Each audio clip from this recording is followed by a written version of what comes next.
ओम नमः शिवाय। आप सभी पर भोलेनाथ की कृपा सदैव बनी रहे। आज की कथा में हम जानेंगे कि किस प्रकार माता सती का भगवान शिव के साथ विवाह हुआ। कृपया कथा का रसपान करने के लिए वीडियो के अंत तक बने रहिएगा। ब्रह्मा जी कहते हैं, श्री विष्णु आदि देवताओं द्वारा की हुई उस स्तुति को सुनकर सबकी उत्पत्ति के हेतुभूत भगवान शंकर बड़े प्रसन्न हुए और जोर जोर से हंसने लगे। मुझ ब्रह्मा और विष्णु को अपनी अपनी पत्नी के साथ आया हुआ देख महादेव जी ने हम लोगों से वार्तालाप किया और हमारे आगमन का कारण पूछा। रुद्र बोले, हे हरे, हे विधे तथा हे देवताओं और महर्षियों, आज निर्भय होकर यहाँ अपने आने का ठीक ठीक कारण बताओ। तुम लोग किस लिए यहाँ आए हो और कौन सा कार्य आ पड़ा है, वह सब मैं सुनना चाहता हूँ। मुने, महादेव जी के इस प्रकार पूछने पर मैंने वार्तालाप आरंभ किया। मुझ ब्रह्मा ने कहा, महादेव प्रभु, हम दोनों इन देवताओं और ऋषियों के साथ जिस उद्देश्य से यहाँ आए हैं उसे सुनिए। वृषभध्वज, विशेषतः आपके ही लिए हमारा यहाँ आगमन हुआ है, क्योंकि हम तीनों सहारती हैं। सृष्टि चक्र के संचालन सिद्धि के लिए एक दूसरे के सहायक हैं। महेश्वर, कुछ ऐसे असुर उत्पन्न होंगे जो मेरे हाथ से मारे जाएंगे, कुछ भगवान विष्णु के और कुछ आपके हाथों से नष्ट होंगे। महाप्रभु, कुछ असुर ऐसे होंगे जो आपके वीर से उत्पन्न हुए पुत्र के हाथ से ही मारे जा सकेंगे। अतः वृषभध्वज, आपको प्रतिदिन सृष्टि आदि के उपयुक्त कार्य करने के लिए उद्यत रहना चाहिए। यदि सृष्टि, पालन और संहार रूप कर्म ना करने हो, तब तो हमने माया से जो भिन्न भिन्न शरीर धारण किए हैं उनकी कोई उपयोगिता अथवा औचित्य ही नहीं है। वास्तव में हम तीनों एक ही हैं, कार्य के भेद से भिन्न भिन्न देह धारण करके स्थित हैं। यदि कार्य भेद ना सिद्ध हो, तब तो हमारे रूप भेद का कोई प्रयोजन ही नहीं है। देव, एक ही परमात्मा महेश्वर तीन स्वरूपों में अभिव्यक्त हुए हैं, अतः आप ही शिव के पूर्ण रूप हैं। प्रभो सनातन देव, हम तीनों उन्हीं भगवान सदाशिव और शिवा के पुत्र हैं। इस यथार्थ तत्व का आप हृदय से अनुभव कीजिए। प्रभो, मैं और श्री विष्णु आपके आदेश से प्रसन्नता पूर्वक लोक की सृष्टि और पालन के कार्य कर रहे हैं तथा कार्य कारणवश सपत्नीक भी हो गए हैं। अतः आप भी विश्व हित के लिए तथा देवताओं को सुख पहुंचाने के लिए एक परम सुंदरी रमणीय को अपनी पत्नी बनाने के लिए ग्रहण करें। महेश्वर स्वामिन, आपका यह आदेश है कि मैं सृष्टि करूं, श्री हरि पालन करें और आप स्वयं संहार के हेतु बनकर प्रकट हों। सो आप साक्षात शिव ही संहारकर्ता के रूप में प्रकट हुए हैं। आपके बिना हम दोनों अपना अपना कार्य करने में समर्थ नहीं हैं। अतः आप एक ऐसी कामनी को स्वीकार करें जो लोक हित के कार्य में तत्पर रहे। शंभो, जैसे लक्ष्मी भगवान विष्णु की और सावित्री मेरी सहधर्मिणी हैं, उसी प्रकार आप इस समय अपनी जीवन सहचरी प्राण वल्लभा को ग्रहण करें। मेरी यह बात सुनकर महादेव जी के मुख पर मुस्कुराहट दौड़ पड़ी। वे श्री हरि के सामने मुझसे इस प्रकार बोले। ईश्वर ने कहा, ब्रह्मन, हरे, तुम दोनों मुझे सदा ही अत्यंत प्रिय हो। तुम दोनों का वचन मेरी दृष्टि में अत्यंत गौरवपूर्ण है, किंतु सूर्यश्रेष्ठ, मेरे लिए विवाह करना उचित नहीं होगा, क्योंकि मैं तपस्या में संलग्न रहकर सदा संसार से विरक्त ही रहता हूँ और योगी के रूप में मेरी प्रसिद्धि है, जिसका शरीर अवधूत दिगंबर है, जो ज्ञानी, आत्मदर्शी और कामना से शून्य है, जिसके मन में कोई विकार नहीं है, जो भोगों से दूर रहता है तथा जो सदा अपवित्र और अमंगल वेशधारी है। उसे संसार में कामिनी से क्या प्रयोजन है, यह इस समय मुझे बताओ तो सही। मुझे तो सदा केवल योग में लगे रहने पर ही आनंद आता है। संसार में विवाह करना पराये बंधन में बंधना है, इसे बहुत बड़ा बंधन समझना चाहिए। इसलिए मैं सत्य सत्य कहता हूँ, विवाह के लिए मेरे मन में थोड़ी सी भी रुचि नहीं है। तथापि जगत के हित के लिए तुमने जो कुछ कहा है उसे करूँगा। तुम्हारे वचन को श्रेष्ठ मानकर अथवा अपनी कही हुई बात को पूर्ण करने के लिए मैं अवश्य विवाह करूँगा, क्योंकि मैं सदा भक्तों के वश में रहता हूँ। परंतु मैं जैसी नारी को प्रिय पत्नी के रूप में ग्रहण करूँगा और जैसी शर्त के साथ करूँगा उसे सुनो। हरे ब्रह्मन, मैं जो कुछ कहता हूँ वह सर्वथा उचित ही है। जो नारी मेरे तेज को विभाग पूर्वक ग्रहण कर सके, जो योगिनी तथा इच्छानुसार रूप धारण करने वाली हो, उसी को तुम पत्नी बनाने के लिए मुझे बताओ। जब मैं योग में तत्पर रहूं तब उसे भी योगिनी बनकर रहना होगा, और जब मैं कामासक्त हूं तब उसे भी कामिनी के रूप में ही मेरे पास रहना होगा। वेद वेत्ता विद्वान जिन्हें अविनाशी बतलाते हैं, उन ज्योति स्वरूप सनातन शिव का मैं सदा चिंतन करता हूँ और करता रहूंगा। ब्रह्मन, उन सदा शिव के चिंतन में जब मैं ना लगा हूँ तभी उस भामिनी के साथ मैं समागम कर सकता हूँ। जो मेरे शिव चिंतन में विघ्न डालने वाली होगी वह जीवित नहीं रह सकती, उसे अपने जीवन से हाथ धोना पड़ेगा। तुम, विष्णु और मैं तीनों ही ब्रह्म स्वरूप शिव के अंशभूत हैं, अतः महाभागगण हमारे लिए उनका निरंतर चिंतन करना ही उचित है। कमलासन, उनके चिंतन के लिए मैं बिना विवाह के भी रह लूंगा, किंतु उनका चिंतन छोड़कर विवाह नहीं करूंगा। अतः तुम मुझे ऐसी पत्नी प्रदान करो जो सदा मेरे कर्म के अनुकूल चल सके। ब्रह्मन, उसमें भी मेरी एक और शर्त है, उसे तुम सुनो। यदि उस स्त्री का मुझ पर और मेरे वचन पर अविश्वास होगा तो मैं उसे त्याग दूंगा।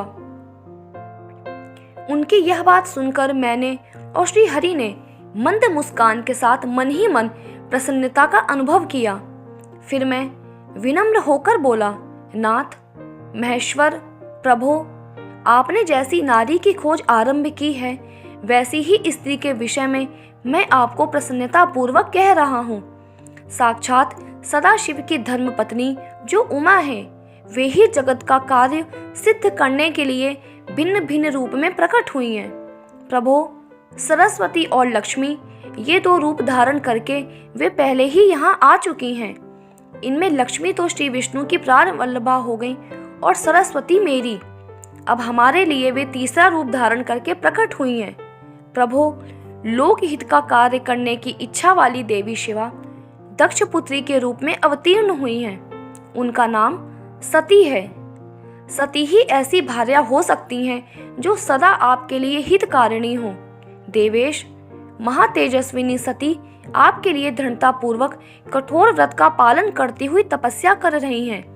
महेश्वर, आप उन्हें वर देने के लिए जाइए, कृपा कीजिए और बड़ी प्रसन्नता के साथ उन्हें उनकी तपस्या के अनुरूप वर देकर उनके साथ विवाह कीजिए। शंकर, भगवान विष्णु की, मेरी तथा इन संपूर्ण देवताओं की यही इच्छा है। आप अपनी शुभ दृष्टि से हमारी इस इच्छा को पूर्ण कीजिए, जिससे हम आदर पूर्वक इस उत्सव को देख सकें।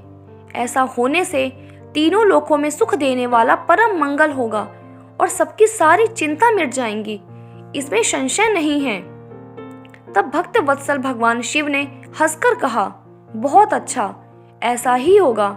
उनके ऐसा कहने पर हम दोनों उनसे आज्ञा ले अपनी पत्नी तथा देवताओं और मुनियों के साथ अत्यंत प्रसन्न हो अपने अभीष्ट स्थान को चले आए। ब्रह्मा जी कहते हैं, मुने, उधर सती ने अश्विन मास के शुक्ल पक्ष की अष्टमी तिथि को उपवास करके भक्ति भाव से सर्वेश्वर शिव का पूजन किया। इस प्रकार नंदा व्रत पूर्ण होने पर नौमी तिथि को दिन में ध्यान मग्न हुई सती को भगवान शिव ने प्रत्यक्ष दर्शन दिया। उनका श्री विग्रह सर्वांग सुंदर एवं गौर वर्ण का था। उनके 5 मुख थे और प्रत्येक मुख में 3-3 नेत्र थे। भारत देश में चंद्रमा शोभा दे रहा था। उनका चित्त प्रसन्न था और कंठ में नील चिन्ह दृष्टि गोचर होता था। उनके 4 भुजाएं थीं। उन्होंने हाथों में त्रिशूल, ब्रह्म कपाल, वर तथा अभय धारण कर रखे थे। भस्मे अंगराज से उनका सारा शरीर उद्भासित हो रहा था।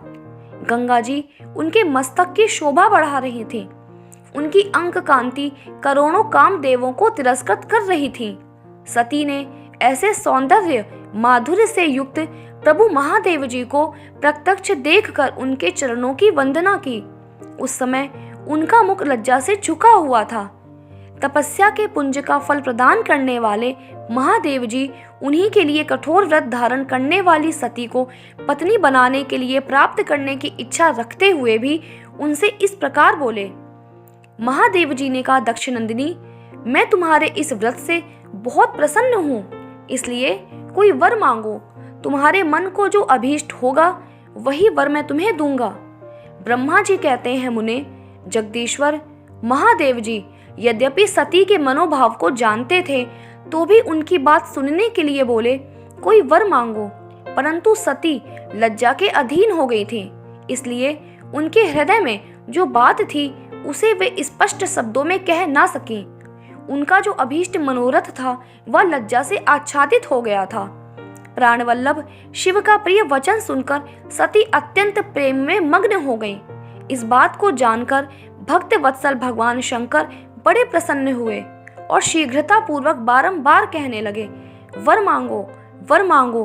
तब सती ने अपनी लज्जा को रोककर महादेव जी से कहा, वर देने वाले प्रभु, मुझे मेरी इच्छा के अनुसार ऐसा वर दीजिए जो टल ना सके। भक्त वत्सल भगवान शंकर ने देखा सती अपनी बात पूरी नहीं कह पा रही है।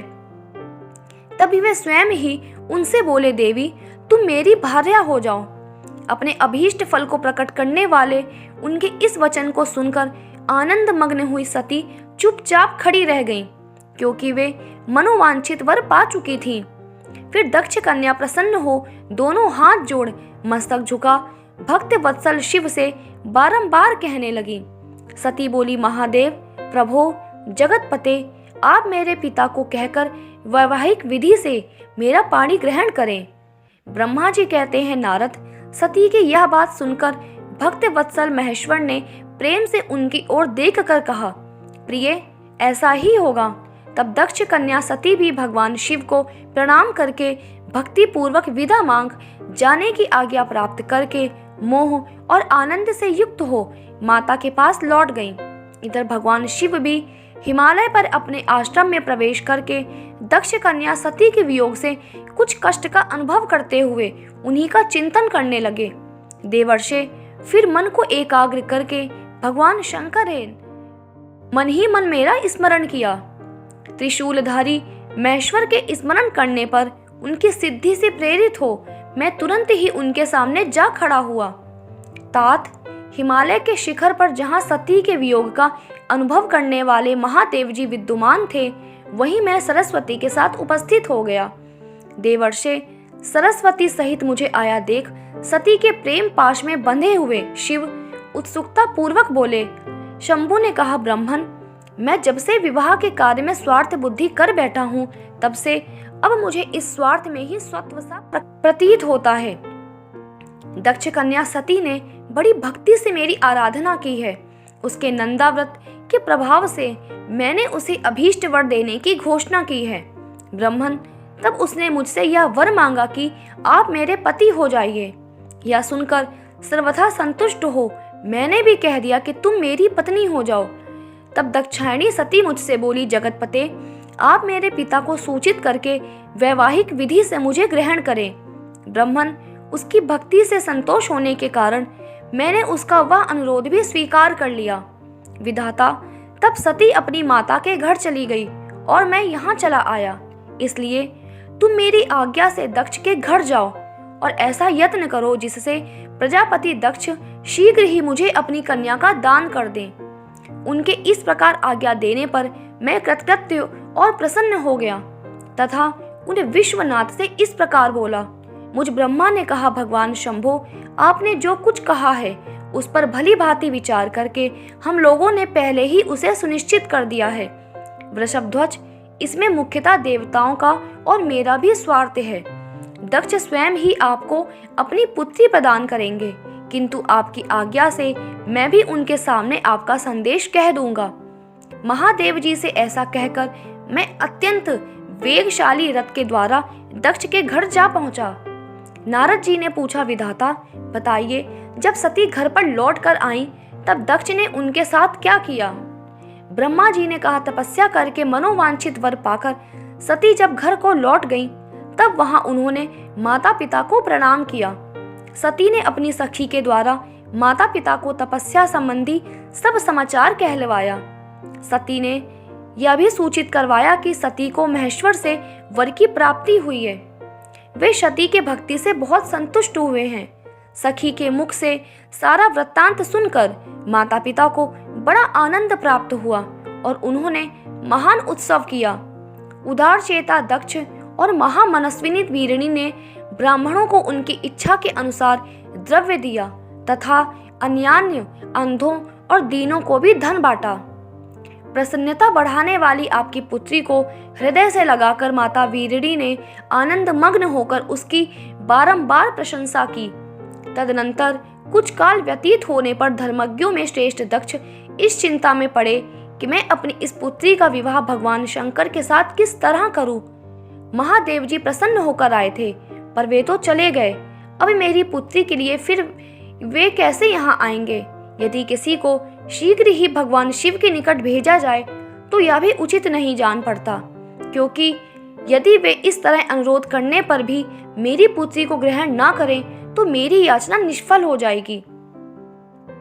इस प्रकार की चिंता में पड़े हुए प्रजापति दक्ष के सामने मैं सरस्वती के साथ सहसा उपस्थित हुआ। मुझ पिता को आया देख दक्ष प्रणाम करके विनीत भाव से खड़े हो गए। उन्होंने मुझ स्वयंभू को यथा योग्य आसन दिया। तदनंतर दक्ष ने जब मेरे आने का कारण पूछा तब मैंने सब बातें बताकर उनसे कहा, प्रजापते, भगवान शंकर ने तुम्हारी पुत्री को प्राप्त करने के लिए निश्चय ही मुझे तुम्हारे पास भेजा है। इस विषय में जो श्रेष्ठ कृत्य हो उसका निश्चय करो। जैसे सती ने नाना प्रकार के भावों से तथा सात्विक व्रत के द्वारा भगवान शिव की आराधना की है, उसी तरह वे भी सती की आराधना करते हैं। इसलिए दक्ष, भगवान शिव के लिए ही संकल्पित एवं प्रकट हुई अपनी इस पुत्री को तुम अविलंब उनकी सेवा में सौंप दो। इससे तुम कृतकृत्य हो जाओगे। मैं नारद के साथ जाकर उन्हें तुम्हारे घर ले आऊंगा। फिर तुम उन्हीं के लिए उत्पन्न हुई अपनी यह पुत्री उनके हाथ में दे दो। ब्रह्मा जी कहते हैं, नारद, मेरी यह बात सुनकर मेरे पुत्र दक्ष को बड़ा हर्ष हुआ। वे अत्यंत प्रसन्न होकर बोले, पिताजी, ऐसा ही होगा। मुने, तब मैं अत्यंत हर्षित हो वहां से उस स्थान को लौटा जहां लोक कल्याण में तत्पर रहने वाले भगवान शिव बड़ी उत्सुकता से मेरी प्रतीक्षा कर रहे थे। नारद, मेरे लौट आने पर स्त्री और पुत्री सहित प्रजापति दक्ष भी पूर्ण काम हो गए। वे इतने संतुष्ट हुए मानो अमृत पीकर अघा गए हों। ब्रह्मा जी कहते हैं, नारद, तदनंतर मैं हिमालय के कैलाश शिखर पर रहने वाले परमेश्वर महादेव शिव को लाने के लिए प्रसन्नता पूर्वक उनके पास गया और उनसे इस प्रकार बोला, वृषभध्वज, सती के लिए मेरे पुत्र दक्ष ने जो बात कही है उसे सुनिए और जिस कार्य को वे अपने लिए असाध्य मानते थे उसे सिद्ध हुआ ही समझिए। दक्ष ने कहा है कि मैं अपनी पुत्री भगवान शिव के ही हाथ में दूंगा, क्योंकि उन्हीं के लिए यह उत्पन्न हुई है। शिव के साथ सती का विवाह हो यह कार्य तो मुझे स्वतः ही अभीष्ट है। फिर आपके भी कहने से इसका महत्व और अधिक बढ़ गया। मेरी पुत्री ने स्वयं इसी उद्देश्य से भगवान शिव की आराधना की और इस समय शिव जी भी मुझे इसी के विषय में पूछताछ कर रहे हैं। इसलिए मुझे अपनी कन्या अवश्य ही भगवान शिव के हाथ में देनी है। विधाता, वे भगवान शंकर शुभ लग्न और शुभ मुहूर्त में यहाँ पधारे, उस समय मैं अपनी यह पुत्री दे दूंगा। वृषभध्वज, मुझसे दक्ष ने ऐसी बात कही है, अतः आप शुभ मुहूर्त में उनके घर चलिए और सती को ले आइए।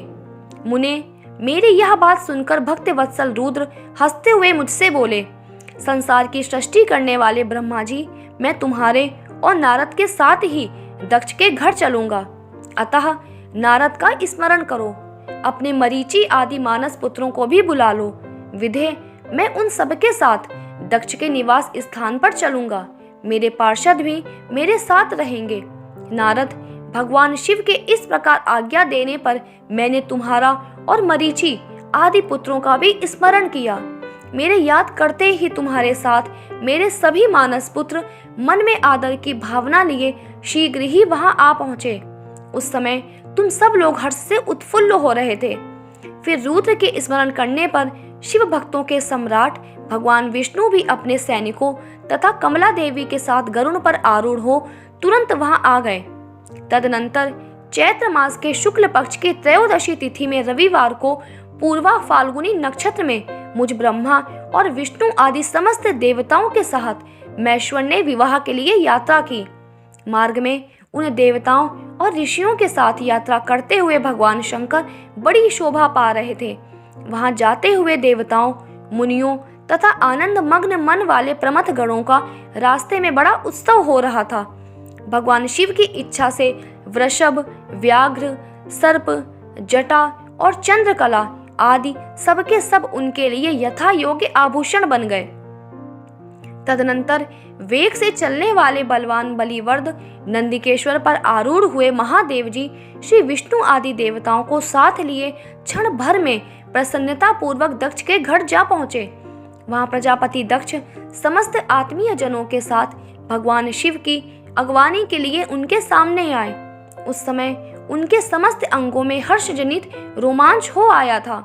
स्वयं दक्ष ने अपने द्वार पर आए हुए समस्त देवताओं का सत्कार किया। वे सब लोग सूर्य श्रेष्ठ शिव को बिठाकर उनके पार्श्व भाग में स्वयं भी मुनियों के साथ क्रमशः बैठ गए। इसके बाद दक्ष ने मुनियों सहित समस्त देवताओं की परिक्रमा की और उन सबके साथ भगवान शिव को घर के भीतर ले गए। उस समय दक्ष के मन में बड़ी प्रसन्नता थी। उन्होंने सर्वेश्वर शिव को उत्तम आसन देकर स्वयं ही विधि पूर्वक उनका पूजन किया। तत्पश्चात श्री विष्णु का, मेरा, ब्राह्मणों का, देवताओं का और समस्त शिव गणों का भी यथाचित विधि से उत्तम भक्ति भाव के साथ पूजन किया। इसके बाद मेरे पुत्र दक्ष ने मुझ पिता से मेरे चरणों में प्रणाम करके प्रसन्नता पूर्वक कहा, प्रभो आप ही वैवाहिक कार्य कराएं। तब मैं भी हर्ष भरे हृदय से बहुत अच्छा कहकर उठा और वह सारा कार्य कराने लगा। तदनंतर शुभ लग्न और मुहूर्त में दक्ष ने हर्ष पूर्वक अपनी पुत्री सती का हाथ भगवान शंकर के हाथ में दे दिया। उस समय हर्ष से भरे हुए भगवान ऋषभध्वज ने भी वैवाहिक तिथि से सुंदरी दक्ष कन्या का पाणी ग्रहण किया। उस समय नाच गान के साथ महान उत्सव मनाया गया। समस्त देवताओं और मुनियों को बड़ा आनंद प्राप्त हुआ। भगवान शिव के लिए कन्यादान करके मेरे पुत्र दक्ष कृतार्थ हो गए। शिवा और शिव प्रसन्न हुए तथा सारा संसार मंगल का निकेतन बन गया। ब्रह्मा जी कहते हैं, नारद, कन्यादान करके दक्ष ने भगवान शंकर को नाना प्रकार की वस्तुएं दहेज में दी। यह सब करके वे बड़े प्रसन्न हुए। फिर उन्होंने ब्राह्मणों को भी नाना प्रकार के धन बांटे। तत्पश्चात लक्ष्मी सहित भगवान विष्णु शंभू के पास आ हाथ जोड़कर खड़े हुए और यूं बोले, महादेव, प्रभो, तात, आप संपूर्ण जगत के पिता हैं और सती देवी सबकी माता हैं। आप दोनों सत्पुरुषों के कल्याण तथा दुष्टों के दमन के लिए सदा लीला पूर्वक अवतार ग्रहण करते हैं। यह सनातन श्रुति का कथन है। आप चिकने नील अंजन के समान शोभा वाली सती के साथ जिस प्रकार शोभा रहे हैं, मैं उससे उल्टे लक्ष्मी के साथ शोभा पा रहा हूँ। अर्थात सती नील वर्णा तथा आप गौर वर्ण हैं, उससे उल्टे मैं नील वर्ण तथा लक्ष्मी गौर वर्ण है। नारद, मैं देवी सती के पास जाकर ग्रह सूत्रोक्त विधि से विस्तार पूर्वक सारा अग्नि कार्य कराने लगा।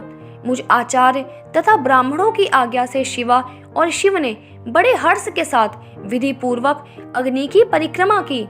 उस समय वहां बड़ा अद्भुत उत्सव मनाया गया। गाजे बाजे और नृत्य के साथ होने वाला वह उत्सव सबको बड़ा सुखद जान पड़ा। ब्रह्मा जी कहते हैं, तदनंतर उस विवाह यज्ञ के स्वामी यजमान परमेश्वर शिव प्रसन्न हो लौकिकी गति का आश्रय ले हाथ जोड़कर खड़े हुए मुझ ब्रह्मा से प्रेम पूर्वक बोले। शिव ने कहा, ब्रह्मन, आपने सारा वैवाहिक कार्य अच्छी तरह संपन्न करा दिया। अब मैं प्रसन्न हूँ। आप मेरे आचार्य हैं, बताइए आपको क्या दक्षिणा दूं। सूर्यश्रेष्ठ, आप उस दक्षिणा को मांगिए। महाभाग, यदि वह अत्यंत दुर्लभ हो तो भी उसे शीघ्र कहिए। मुने, भगवान शंकर का यह वचन सुनकर मैं हाथ जोड़ उन्हें बारंबार प्रणाम करके बोला, देवेश, यदि आप प्रसन्न हो और महेश्वर, यदि मैं वर पाने के योग्य हूँ तो प्रसन्नता पूर्वक जो बात कहता हूँ उसे आप पूर्ण कीजिए।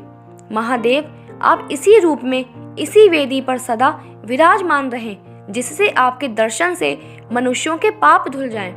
चंद्रशेखर, आपका सानिध्य होने से मैं इस वेदी के समीप आश्रम बनाकर तपस्या करूं, यह मेरी अभिलाषा है।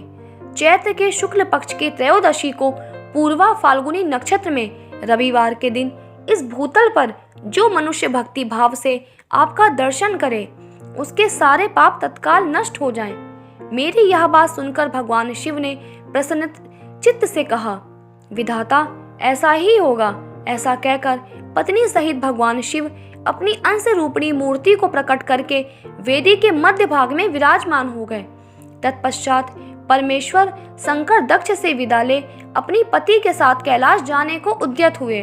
उस समय उत्तम बुद्धि वाले दक्ष ने विनय से मस्तक झुका हाथ जोड़ भगवान ऋषभ ध्वज की प्रेम पूर्वक स्तुति की।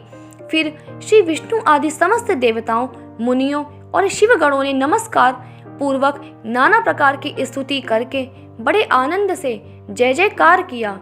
तदनंतर दक्ष की आज्ञा से भगवान शिव ने प्रसन्नता पूर्वक सती को वृषभ की पीठ पर बिठाया और स्वयं भी उस पर आरूढ़ होवे प्रभु हिमालय पर्वत की ओर चले। भगवान शंकर के समीप वृषभ पर बैठी हुई सुंदर दांत और मनोहर हास वाली सती अपने नील श्याम वर्ण के कारण चंद्रमा में नीली रेखा के समान शोभा पा रही थी। उस समय उन नव दंपति की शोभा देख श्री विष्णु आदि समस्त देवता, मरीचि आदि महर्षि तथा दूसरे लोग ठगे से रह गए, हिलडुल भी ना सके, तथा दक्ष भी मोहित हो गए। तत्पश्चात कोई बाजे बजाने लगे और दूसरे लोग मधुर स्वर से गीत गाने लगे। कितने ही लोग प्रसन्नता पूर्वक शिव के कल्याण में उज्जवल यश का गान करते हुए उनके पीछे पीछे चले। भगवान शंकर ने बीच रास्ते से दक्ष को प्रसन्नता पूर्वक लौटा दिया और स्वयं प्रेमाकुल हो प्रमथ गणों के साथ अपने धाम को जा पहुंचे। इन सब देवताओं, प्रमथ गणों तथा अपनी पत्नी सती के साथ हर्ष भरे हुए शंभु हिमालय पर्वत से सुशोभित अपने कैलाश धाम में जा पहुंचे। सदा शिव का चिंतन करने वाले भगवान शिव भी अत्यंत आनंदित हो हिमालय के शिखर पर रहकर अपनी पत्नी दक्ष कन्या सती के साथ विहार करने लगे। सूत जी कहते हैं, मुनियों, पूर्व काल में भगवान शंकर और सती का जिस प्रकार विवाह हुआ वह सारा प्रसंग मैंने तुमसे कह दिया। जो विवाह काल में, यज्ञ में अथवा किसी भी शुभ कार्य के आरंभ में भगवान शंकर की पूजा करके शांत चित्त से इस कथा को सुनता है, उसका सारा कर्म तथा वैवाहिक आयोजन बिना किसी विघ्न बाधा के पूर्ण होता है और दूसरे शुभ कर्म भी सदा निर्विघ्न पूर्ण होते हैं। इस शुभ उपाख्यान को प्रेम पूर्वक सुनकर विवाहित होने वाली कन्या भी सुख, सौभाग्य, सुशीलता और सदाचार आदि सद्गुणों से संपन्न साध्वी स्त्री तथा पुत्रवती होती है। तो दोस्तों, आज का ये अध्याय यही विराम होता है। इसके आगे की कथा हम अगले अध्याय में जानेंगे। उम्मीद करती हूँ आज का ये वीडियो पसंद आया होगा। अगर वीडियो पसंद आया है तो वीडियो को लाइक करिए, अपने दोस्तों के साथ शेयर करिए और इस चैनल पे नए हैं तो इस चैनल को सब्सक्राइब कर लीजिए। आप सभी का वीडियो के अंत तक बने रहने के लिए बहुत बहुत धन्यवाद।